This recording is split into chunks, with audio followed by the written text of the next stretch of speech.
আজকে আপনাদের সাথে শেয়ার করব নতুন আরেকটা রেসিপি, ক্যারামেল চা রেসিপি।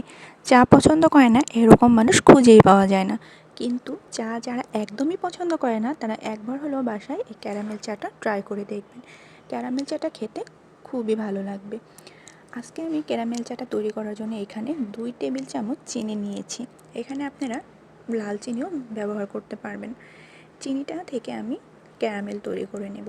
ক্যারামেল তৈরি করার সময় লক্ষ্য রাখতে হবে ক্যারামেলটা যেন পুড়ে না যায়। লো লেভেলের তাপমাত্রা রাখতে হবে। ক্যারামেলটা যদি পুড়ে যায় তাহলে চা খেতে তিতা লাগবে, চা খেতে আর ভালো লাগবে না।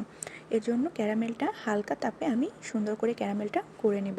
যখন দেখবেন বাদামি রঙের হয়ে আসছে তখন 2 কাপ পরিমাণ পানি দিয়ে নেবেন। আমি আজকে 2 কাপ চা বানাবো, তাই 2 কাপ পরিমাণ পানি দিয়ে নিয়েছি। আপনারা চাইলে এখানে লিকুইড দুধ দিয়েও চাটা বানাতে পারবেন, কিন্তু আজকে আমি গুঁড়া দুধ দিয়ে চাটা বানাবো। এখানে আমি 2 টেবিল চামচ গুঁড়া দুধ নিয়ে নিয়েছি আর নিয়ে নিয়েছি 1 টেবিল চামচ গরম পানি। সুন্দর করে দুধটা আমি মিক্স করে নেব। কখনোই ঠান্ডা পানি দিয়ে মিক্স করা যাবে না, তাহলে দুধটা দলা দলা হয়ে যাবে আর চাটাও খেতে ভালো লাগবে না।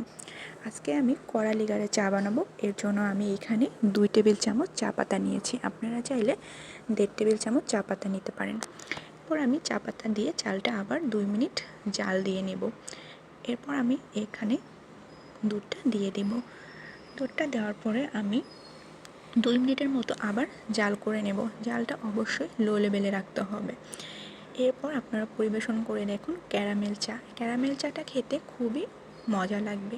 ক্যারামেল চাটা অন্য চার থেকে একটু ডিফারেন্স, তাই অবশ্যই আপনারা বাসায় একবার হলেও এই চাটা ট্রাই করে দেখবেন। আর কেমন হয়েছে আমাকে কমেন্ট করে জানাবেন।